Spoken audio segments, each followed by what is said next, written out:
In this Ultimate Team series, I make the best team I believe possible, picking players from all eras of NBA history. It isn't just about how talented the teams are, but I'm also trying to build teams that would gel and execute well together. Today, we're looking at the Ultimate Raptors team.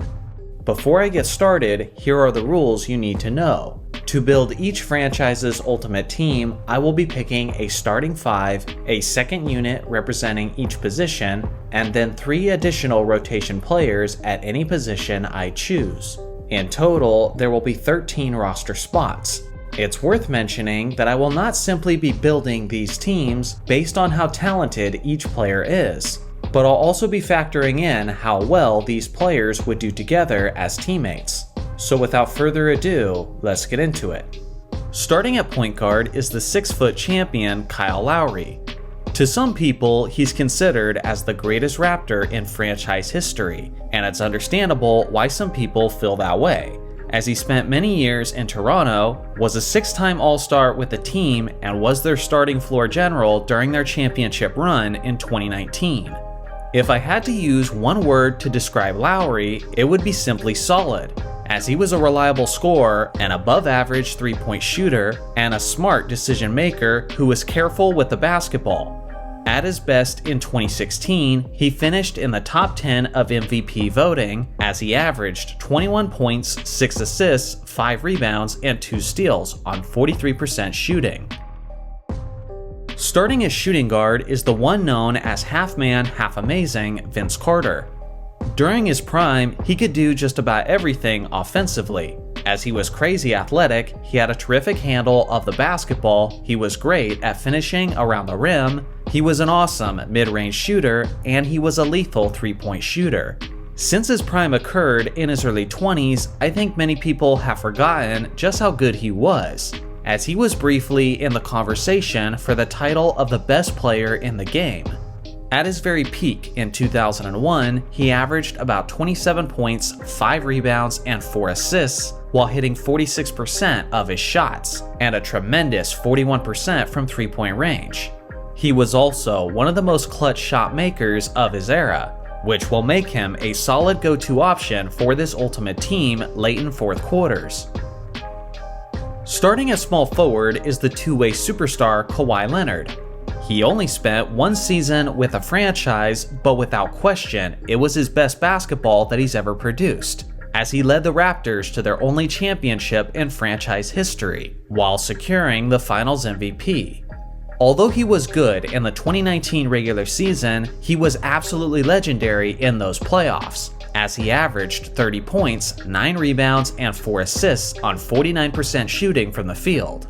Thanks to the tremendous support of this all-time squad, Kawhi will be able to focus a bit more of his energy on the defensive end of the floor, which is a luxury he didn't really have at that time.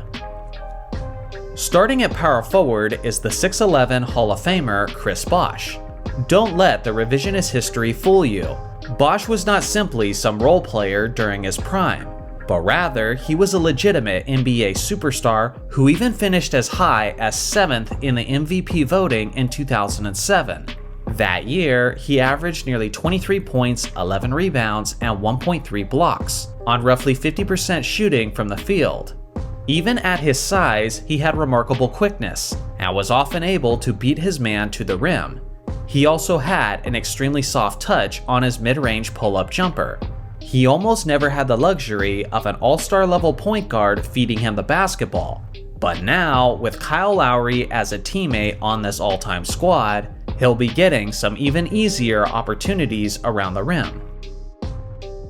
Starting at center is the 6'11 Lithuanian Jonas Valanciunas. At no point in his career would you describe him as a dominant big man, but at the very least, he was an efficient and reliable scorer, with some underrated offensive moves in the post. He was also great in pick and roll situations thanks to him being quicker on his feet than your average center. In 2018, he averaged about 13 points and 9 rebounds in just 22 minutes of action, and on a tremendous 56.8% shooting. With so many great scoring weapons in this starting lineup, he'll be able to focus more of his energy on rebounding and setting screens. Now on to the second unit. The backup point guard is the 5'10" Rookie of the Year winner, Damon Stoudamire. He's probably most well known for his time on the championship contending Portland Trailblazers. But the truth is, this quick and shifty guard was his very best in his early years with the Raptors. As I previously mentioned, he was the NBA's Rookie of the Year in 1996, finishing ahead of guys like Arvydas Sabonis, Jerry Stackhouse, and Kevin Garnett. In his second season, he averaged 20 points, 9 assists, and 1.5 steals, while making 40% of his shots. Behind Lowry, he'll be a tremendous spark off the bench as he leads the second unit with his quality playmaking ability. The backup shooting guard is the 6'6" All-Star Demar DeRozan. In many ways, he seems like a superstar who was born in the wrong era, as he had the post-game, the footwork, and the fadeaway jumper to be one of the best players in the 1990s. Beyond that, he was also an insane high flyer, who was frequently making highlight-worthy finishes above the rim. In the 16-17 season, he was among the game's leading scorers, as he averaged 27 points, 5 rebounds, and 4 assists while making 47% of his attempts. He'll essentially guarantee that the flow of offense will continue when the second unit is substituted in. The backup small forward is the 6'8" sixth man, Tracy McGrady. As all knowledgeable basketball fans know, T-Mac didn't truly break out as a superstar until he left Toronto to sign with the Orlando Magic. But with that being said, you would still be incorrect if you assumed he wasn't effective with the Raptors. For example, in his third season with the team, he averaged about 15 points, 6 rebounds, and a whopping 1.9 blocks, while finishing third overall in the Sixth Man of the Year standings. Between McGrady and DeRozan, no defending centers will ever be safe, as the rim will constantly be under attack, featuring many highlight-worthy posters. The backup power forward is the 6'8" champion Pascal Siakam. His ascension in the NBA was extremely fast, as he finished in the top 7 for the NBA's Most Improved Player award in back-to-back seasons in 2019 and 2020. His individual best came in 2020, as he averaged 23 points and 7 rebounds while making 45% of his shots. As an athletic and lengthy slasher, Siakam will be helping his team win the battle of the points in the paint. The backup center is the 6'9" competitor Antonio Davis. He helped his Indiana Pacers be championship contenders in the 1990s, which is what he's most famous for. But if you ask me, he shined even brighter in Toronto, where his minutes increased and where he was able to experience his first and only All-Star season. It came in 2001, as he averaged about 14 points, 10 rebounds, and 2 blocks on 43% shooting. Up to this point, most of the players on this roster are all about skills and athleticism. But that's where Davis is different, as he was a more grit and grind type of player who didn't hesitate to get physical while fighting for rebounds. And he was definitely a willing enforcer on the defensive end of the court. Now on to the 3 rotation players. The first is the 6-foot combo guard, Fred VanVleet. This solid role player has demonstrated on multiple occasions that he performs his best when the games matter the most. He was a crucial contributor to their championship-winning team in 2019, and he only got better after that. In 2022, he earned an All-Star selection, while averaging 20 points, 7 assists, and 4 rebounds on 40% shooting from the field. He may have a hard time getting many minutes with so many quality guards on the roster, but with his solid 3-point shooting, he's been known to have an impact in a small amount of time. The second rotation player is the 6'6" wing, Doug Christie. You could argue that there are some more talented players who could have taken this spot, especially on the offensive end of the floor.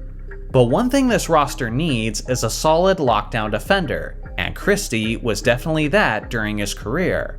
In the 96-97 season, he averaged 14 points and was second overall in steals per game, with an average of 2.5, which trailed only the great pickpocket Mookie Blaylock.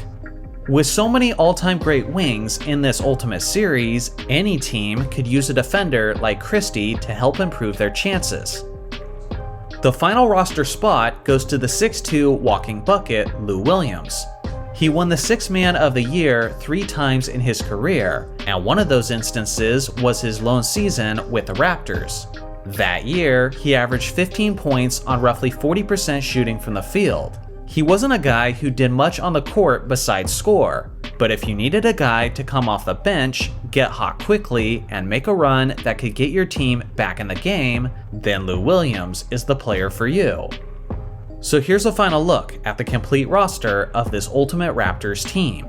To be frank, I don't see this roster making the ultimate playoffs in the Eastern Conference, as the competition is just a bit too fierce.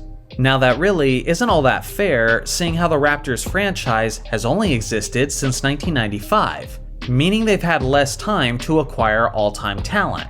But from that perspective, I'm quite impressed that this team turned out as decent as they did. Scoring a bunch of mid-range buckets won't be an issue for this team, but they may have some struggles spreading the floor with so few three-point shooters, and their rim protection leaves a lot to be desired as well. Here's my list of honorable mentions, should any of these players have made the roster instead. I look forward to hearing your opinions in the comments section below. Thanks for watching as always, make sure to like and subscribe for more basketball content, and I'll see you guys in the next video.